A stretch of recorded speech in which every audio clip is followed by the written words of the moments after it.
What is up, everybody? Welcome back to Color the Commentary, a special project by Darby Mag, where we get to sit down with talented people of color and talk about their lives and how they've navigated their world every Black History Month. We have a talented list of creatives and athletes this month that want to open up about their experiences, hardships, successes, and how they want the world to change for the positive. So stay tuned for upcoming episodes throughout the month. And don't worry, you won't just see my face, you'll also see Tago as well too. But let's get right to our honored guest today, a Montreal native who rocks with the infamous ringleaders. He loves to have his camera attached to him. He's the creator of Football Saved My Life, a project dedicated to providing an opportunity for football to be more accessible for everybody. So please welcome Gildas Messan Awuye. Gildas, how's it going, brother? I'm doing great. That was a great introduction. Thank you. Thanks for having me. We kind of have our thing on our podcast where we like have our long introduction. So obviously we had to come through for you. Yeah, that was short and sweet, but straight to the point. Hey, that's what I like to do, man. That's what I like to do. So I said I was gonna save this question. I almost slipped and said it at the beginning, but I want to just even start it off. So, Who is your team? Who do you support? I'm a Man U fan. Okay. I've been a Man U fan since 2003, 2004 when Ronaldo joined. Because before that, I was kind of a nomad. Like I liked a few teams. I used to watch the Ligue 1 with my dad. So I was like a PSG fan for a bit as a kid. And, I was even like Marseille for a bit. Like I was just going around where I had players that I liked. So that was like, before 10 years old-ish. And then when Ronaldo joined Manchester United, I completely fell in love. And I haven't changed ever since. That's been my team. So I was lucky enough to go see him play in Manchester in October, but that's the game he actually walked out. Oh no! Well, you know what? Honestly, that's kind of even a crazier memory too. That's just up there with it almost eclipses other things so far now for his career. Yeah, it was completely nuts, man. I have videos of just him warming up, and he scored a random goal in training before, and that's like I saw him score a goal. That's my life is complete. Honestly, that's all you really need. I got to see him when he was at Real Madrid and he played TFC. So yes. I got to see him score a goal there. So I was pretty pumped. That was his second goal for Madrid if we count preseason. Okay. So I'm like, and I'll count it because I saw it. So and that's him in prime. That's prime Ronaldo though. That's like some crazy that shit. Aura. He had like that aura around him. It was crazy. But still, being at Old Trafford, man, you can't beat that. I'm a Chelsea fan.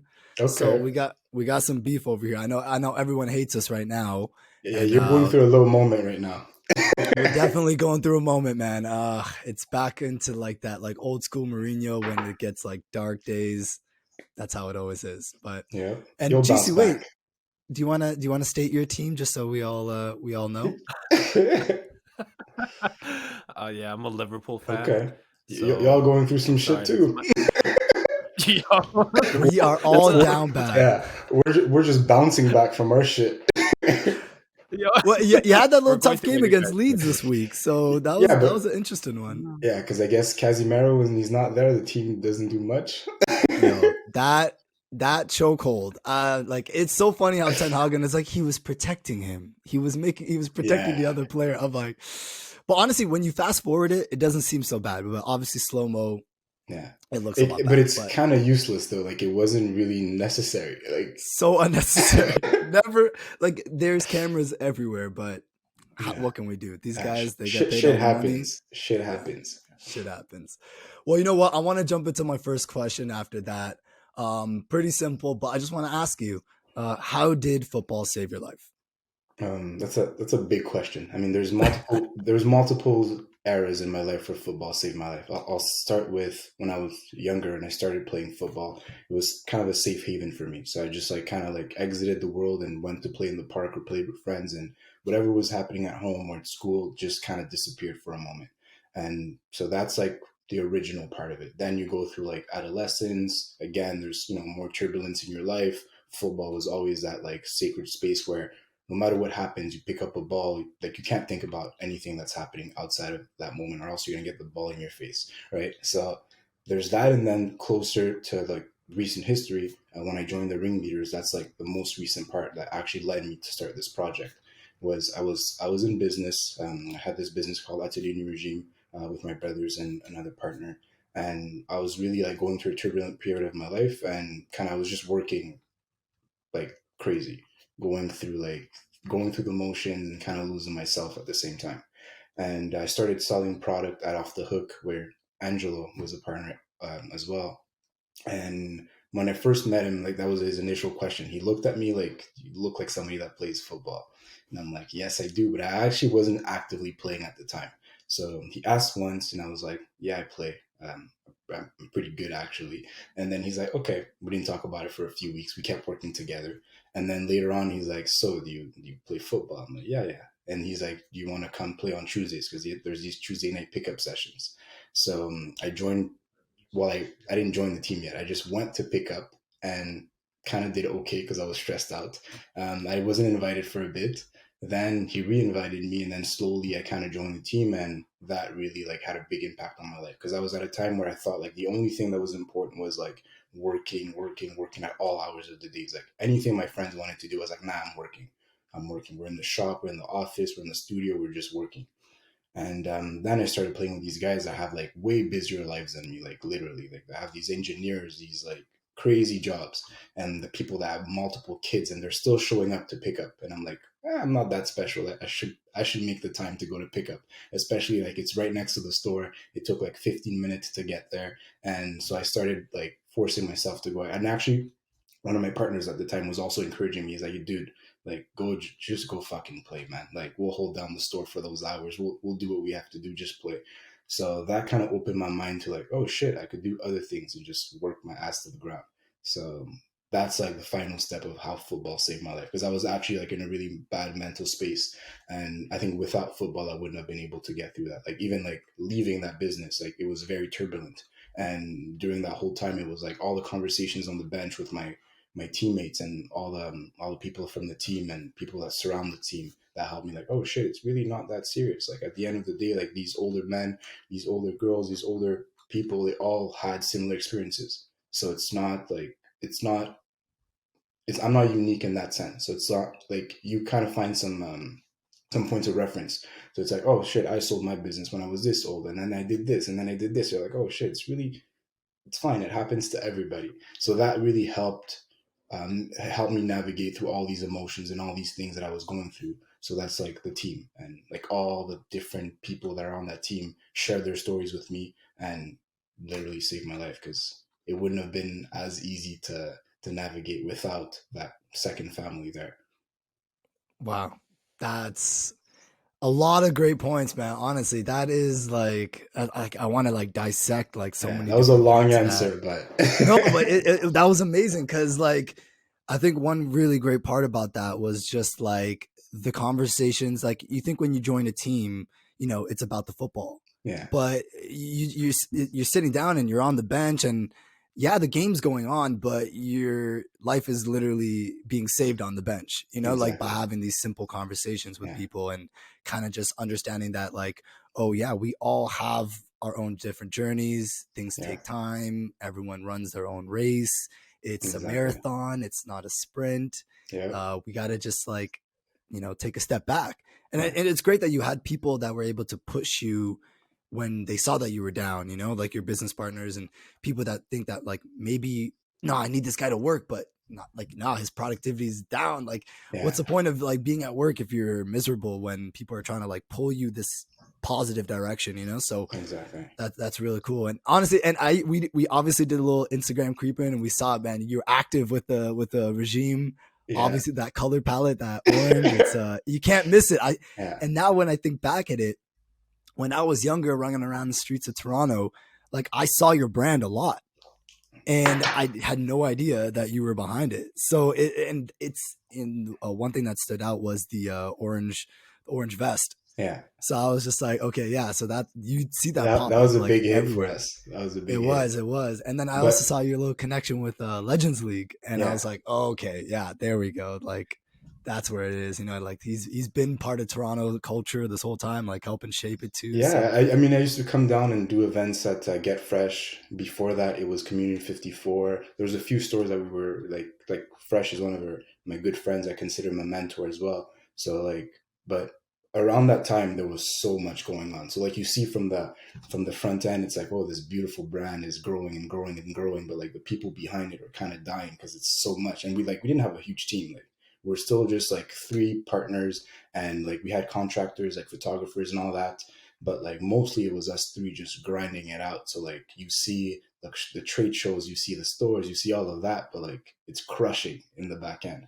Yeah. So So do you think like when it came to ringleaders and like finding that group of like unique people, do you find like they all kind of came from almost like broken places? Like they were all just like trying to find a place that they can just kind of be like, let me like reconnect with some roots, you know, like yes, kind of like I won't get to speak the for base. everybody, but there's actually like how do you say that in French? It's like élément déclencheur. There's a moment in time in where we're in Iceland where we actually had this conversation where like there's this girl from the team, Marie-Ève, is just asking us um like she was trying to conduct like a not an interview, but she was gathering information about the team because she was working on like some PR stuff. And I don't remember what the question was exactly, but it's something like, "How do you feel about ringleaders?" or something like that. And that's when the first time I said it, I'm like, I said, "Ringleaders saved my life."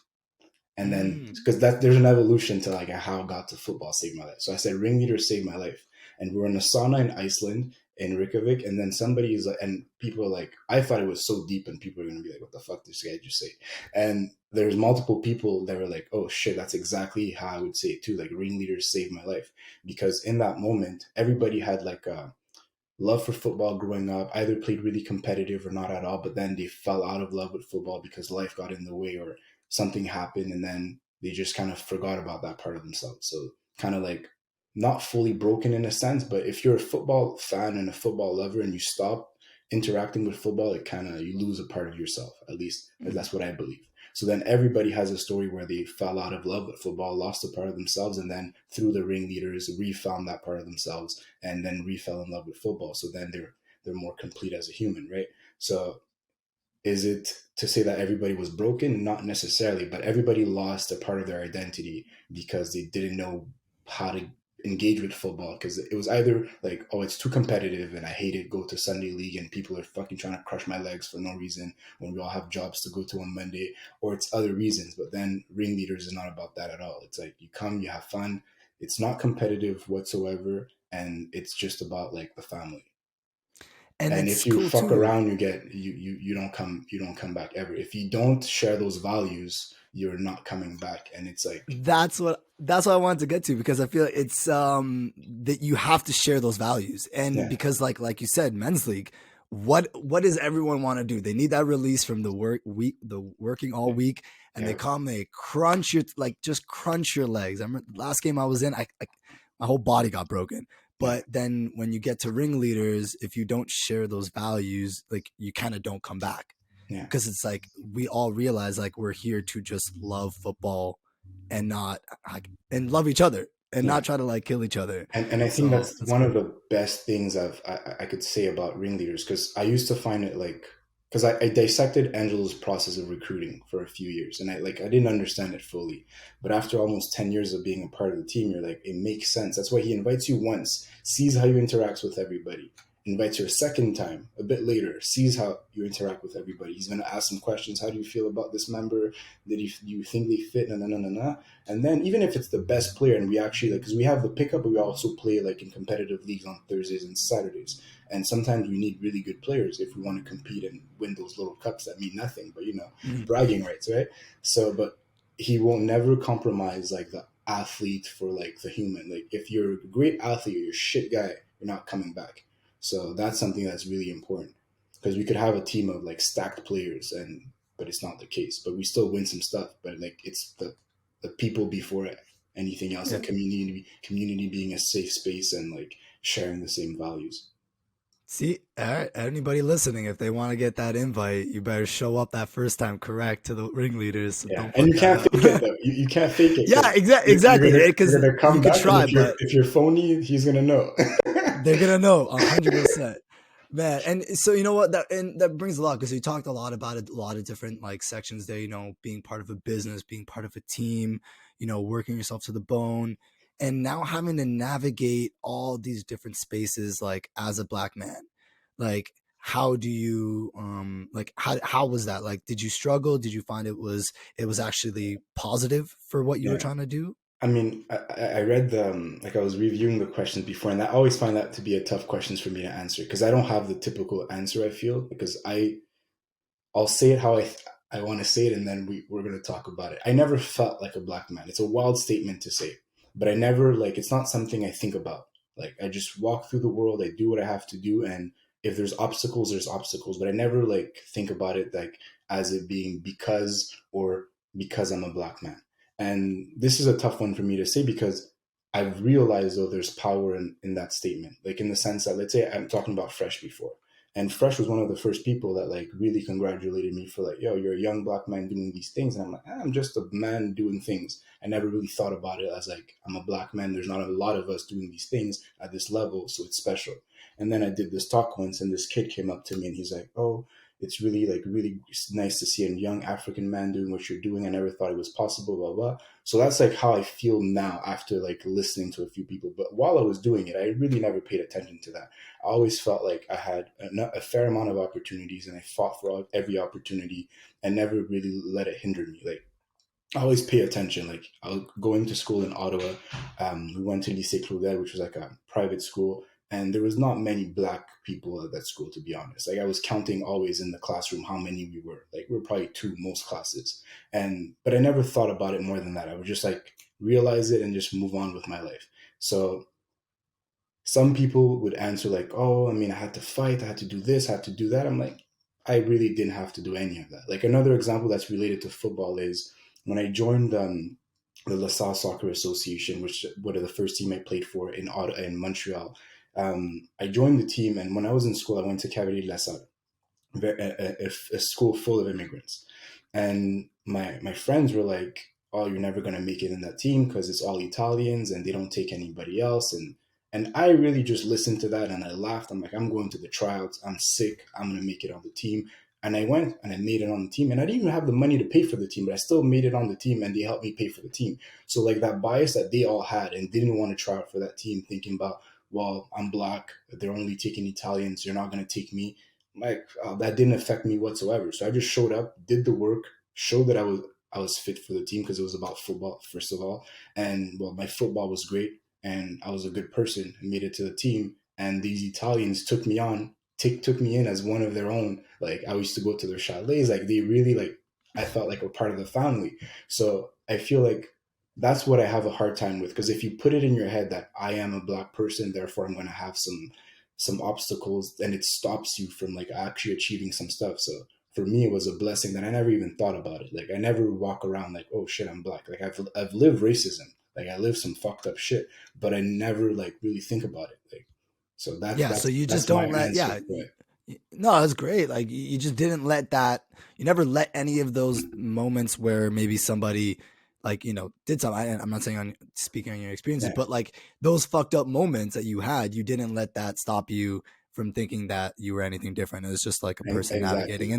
and that's a great way because I feel like a lot of us get stuck in that bias of yeah, like your boy saying, "Why no? Why go try out for that team? Like they don't fuck with Exactly. anybody else." But why not? Like it's just like And also there's like if we want to be at the table, be at the table. Like exactly. And like now that I'm actually like with Football Save My Life, I'm starting a partnership with the LaSalle Soccer Association. And now that I'm looking into their history, I've realized the reason why there was mostly Italians is because it's actually founded by the Italian community. There's nothing else there.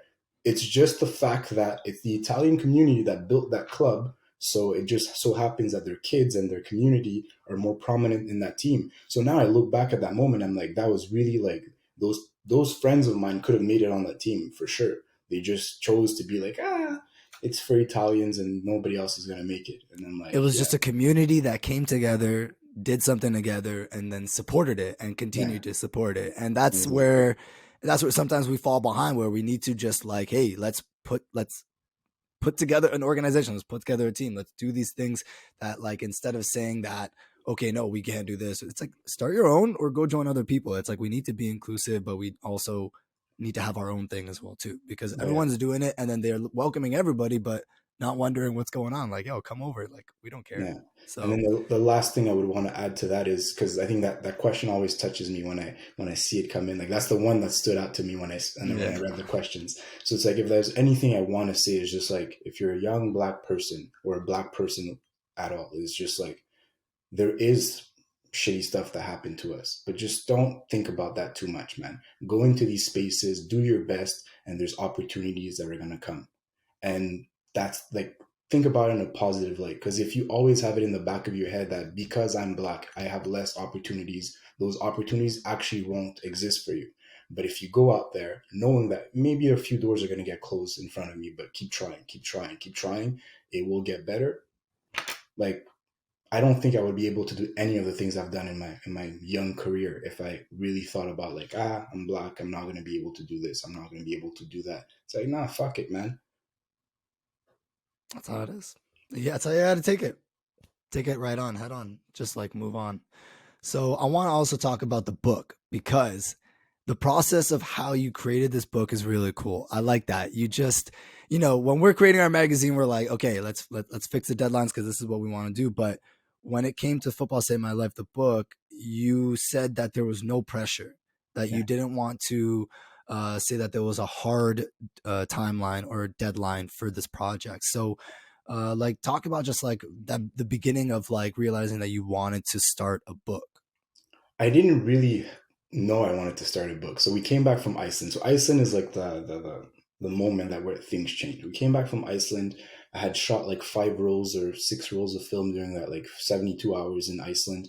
And when we came back, Angelo hit me up. Is like, he was trying to like gather an archive of like, well, he had started an archive of everybody's pictures and videos and whatnot, and he wanted to get my pictures from the trip. So he's like, "Oh, gee, can you send me your pictures?" So I started looking for the pictures that I got back from Photo Saint Denis, and as I'm going through those pictures, I'm like, "Holy shit, there's some actually really good pictures in there." But I also start putting them. I'm like, "Fuck, I have nowhere where these pictures are cataloged properly, or like I have like a proper." Because I would always take pictures and always send them to End, but like for me, they were just like lost in my hard drive. So I took that opportunity to try to like collect everything, put them in one space so I could then easily share them with Ange. And as I'm looking at this, I'm like, this is a lot of pictures. So there's two things there. These are a lot of pictures, they're nice, but there's a lot of money invested. So I'd probably do something with it because they're all film pictures. And I like at the time I think it was like 3,000 pictures or something. If you do the math, it's a lot. Like a film is like $15, developing it is another $15. That's only 36 frames. It's a lot of money. So I just like naively opened up InDesign and I started throwing some of the pictures in there, some of the pictures in there, and I like what I liked what it felt like, and I just printed like, we had this printer we worked with, so like everything I do is very like detailed. So like my little book that I started, like I already printed like a nice version that I brought with me to Catalonia. So I brought that with me, and everybody was like, "What the fuck?" Like, because you're making a book, and I'm not. And for me, it wasn't really a book. It was just like I just wanted to show the pictures that I had that like I never shared because I don't post them on Instagram. I don't post them on the site. They're just nowhere. Sometimes Angelo will post a few on his Instagram, but they just exist within my hard drives. So I showed them to the team, and again, the team helped. They were like, "Dude, this is crazy. Like, there's something there." So I'm like, okay. So I just kept working on it. Like at the end of my day, after work, when I was like stressed, and I'm like, okay, I just want to do something else now. In the meantime, because at work I had those deadlines. Where like it was a time where like we were working on like Puma collaborations. We are doing like a lot of shit, designing multiple collections, and it was just like the business was growing really fast. So the part of deadlines, I was just disgusted about that. I didn't want to have a deadline. I didn't want anything serious. So if I was going to do this, it had to be fun. And that's what I promised myself. Like I make a pact with myself, this has to be fun, and I'm going to do it only when it feels good. So I literally would like, and I would monitor my feelings. Like I would work on it. If it felt like, if I felt competitive, like this has to be the best book ever, and then I would stop. And then I would sometimes stop for like a month or 2 months and then go back to it. And then I would go crazy for a few hours. And as soon as I felt that competitiveness and that like, oh, this is like a project, like a business project, I would stop. And I did that for like 4 years. And at the end, I'm like, shit, I'm happy with it. Let's go. And I printed a bunch of samples in between, but like I never counted how much it cost me. Like it probably cost me thousands just in like printing like versions that nobody will ever see. They're just here with me. And but it was never about like business or making a book. It was like this therapeutic thing that I'm like, you know what? I still love art because I didn't know also like because I was like contemplating, am I leaving this business? What am I doing next? Whatever. And I'm like, this also helped me realize I still love art. I still love product. I still love all of this. It's just maybe like what's happening in the business is too much for me right now. So for me, it was like therapy, the book. And that's why it was like the easiest process I've ever had to do.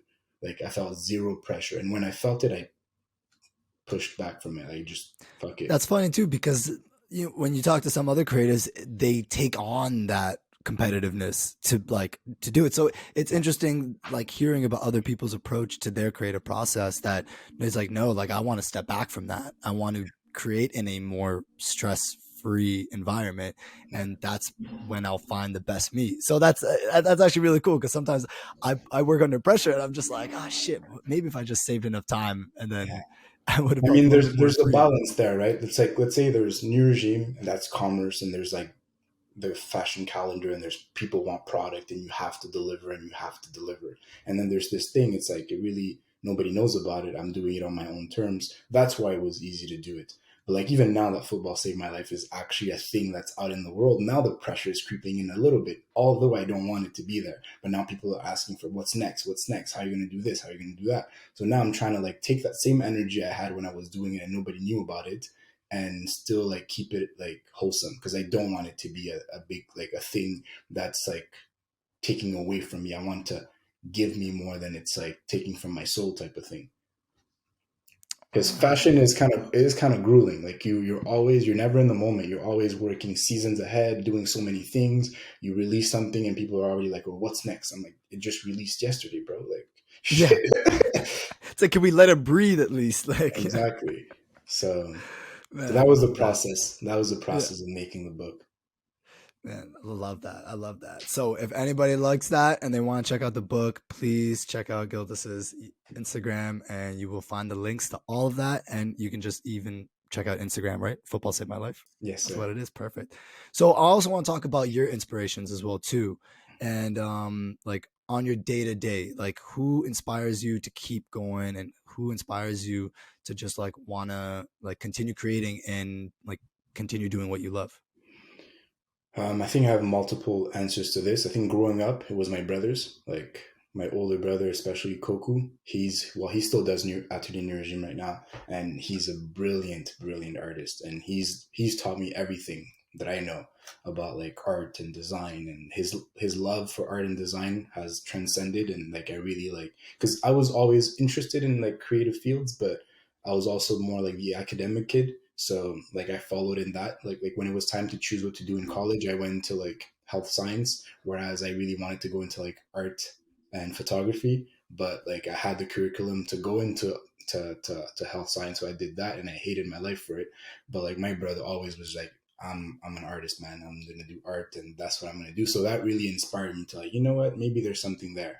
And he let me into his world, and that changed my life. So he's number one inspiration, I would say.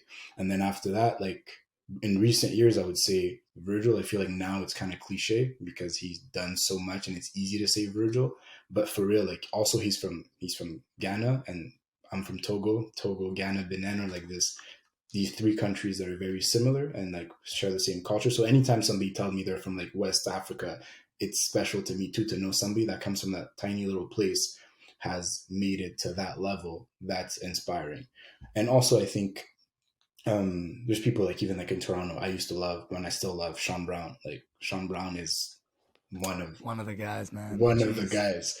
But yeah, love that. Virgil for his approach too, like his way of that he navigated that world, like he did it with like so much heart, and it wasn't.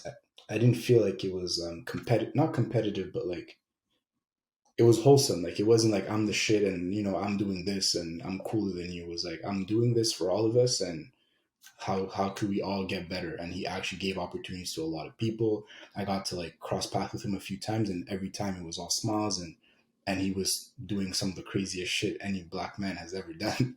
So that was at least in fashion, right? And also his story is inspiring. Like he did what I couldn't do. Like he actually followed African parents dream of finishing engineering and then going into arts. And I was like, nah, I'm too eager, man. Fuck school. Let me try to do this thing. So I listened to that. I'm like, maybe if I had like heard a story like that before, I would have been like, okay, maybe you know what? Let me go get that diploma, so parents could be happy, and then you could still go into arts later They on. love that piece of paper. Oh Yeah, man, they really do. Struggling as photographers. Oh man, I knew all my friends and their parents were just like, "What are you guys doing? Like, yeah, why are you doing this? Put that yeah. camera down. Like, there's no need. Go to school and then go have your fun after that." But no, I love that, man. And like, you are connected as well in Montreal with the soccer scene as well too, and then you've seen now Canada grow. You've seen our guys take on the World Cup, take on the world, some of the Yeah. top competitors, and they look like us, and it's Yeah, great, right? But it's. like in a general and as a whole, like how do you want to see the Canadian soccer culture change for the positive, and even in Montreal soccer community, how would you want to see that change? I mean, I want to just see more of everything because, like, growing up, I didn't even pay attention to Montreal soccer whatsoever because it was almost non-existent, and I thought it was kind of a joke. So, like, now seeing how much money is invested, how much time, like the production, like even like you guys with Darby Mag, like the level of, because I think it's a lot of pillars that are going to make football in Canada and North America grow. So there's a cultural, there's a the athletic side, and there's all these little like communities that are all around it. So like now we're seeing all of them like I don't know if it's a word in English, but like burgeoning, like they're in French. Yeah, like Yeah, birth, yeah, they're phoenix all rising. like they're all coming up, and that's beautiful to see. Because growing up, like in Canadian soccer, all I knew was like I knew about Toronto FC a bit, and then I liked Dwayne De Rosario and Julian De Guzman because they were the swaggiest players out there back Yep. then. So I was like, but that's all I Still the knew. swaggiest. Like some of the coolest players. But other than that, I was just like, hey, Canadian soccer sucks. So now seeing the investment, like even leading up to the World Cup and seeing like the docu series that they did, it's like from the visual standpoint, I was like critical because I'm from that field. So I'm like, hey, it could have been a little better, but I'm like, the fact that they fucking did it is special. And then the fact that Nike didn't give us a new kit, I was pissed about that because those are all things that build up the culture, right? Yep. So yeah, I just want to see more of that. And you're seeing the investment with the CPL. You're seeing people are interested or consuming it, and then there's a good like even like there's the Valencia Academy now in Montreal or in Quebec somewhere here, which is like that's Yep. cool. Seeing these big clubs from Europe coming and creating academies, that's showing that like there's something here. Before there was like you played soccer here, nobody cared. Like you're not No, we gonna knew. do Yeah. you're not gonna do anything. No. But now it's like there's these opportunities and there's bridges between like playing here and maybe making it to Europe or staying here. But there's hope now, whereas there was no hope as a youngin. Like I'm playing here and like legit was a conversation. You're playing in Canada, you're not gonna do fuck all. Yeah, straight up. Oh my god, I had no idea you could even work in football when I was like in high school. I was like, what? I'm like, what are Exactly, you talking about football? Like I watch that on the TV in Europe. That's yeah, there's no football here. What are you guys talking exactly. about? So Actually, Oh I man, have a question. I have a question regarding, if I may yes, interject. please. So for that's like, you and I growing up in a city, it was all about hockey. That's all that mattered, right? yeah. So what motivated you to continue playing at the level you did, knowing that that was probably the cap? Well, I just loved it too much. Like I never really Mm, cared about anything else. Like I lived for soccer, and that was kind of it. Like I didn't pay attention to hockey until very recently, so it's not even something that I was that aware of. I just like wanted to play so bad, and I would dream about going to Europe, but like it was impossible for me. mm. But I would just like whatever, man, just play, play. And then at a certain age, you realize now it's too late, and then you kind of stop, fuck up your knees, classic story. And then you fall back in love with a club like Ringleaders, and then you're like, okay, now there's other opportunities. I don't have to be a player. Maybe I could do something else within the football space and still like live and breathe football. So yeah, I never like I kind of have a tunnel vision. I never paid attention to like if I'm focused in something, I'm not looking for like oh ball. It's a hockey city. It's like whatever. I just played football and I dreamt about it, and that's it. Lovely, lovely. All right. Well, Gildas, I don't want to take up too much of your time, but we appreciate you coming through for our first episode. Just to let you know, this is the That's the first one. first one? Is dropping. You're our first guest, all right, for Color the Commentary. That's a We lot are of so pressure. excited for you to come through and help us on this journey, man, and speak about your journey. We do appreciate it. We want everybody to check out the book. We want everybody to check out the ringleaders. Are we catching you at the Frostbite Cup? Yes, sir.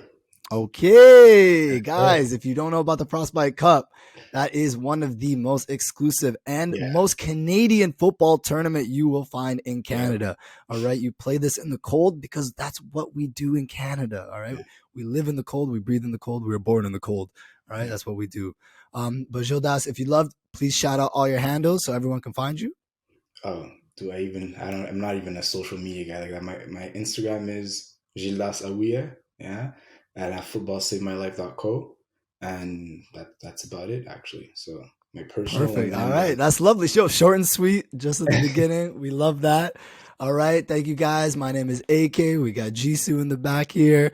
We're from Darby Mag. Obviously, check us out on Instagram. Check us out on Twitter. Check us out on our podcast. Check us out at darbymag.com. All right. We got wonderful stories coming up there.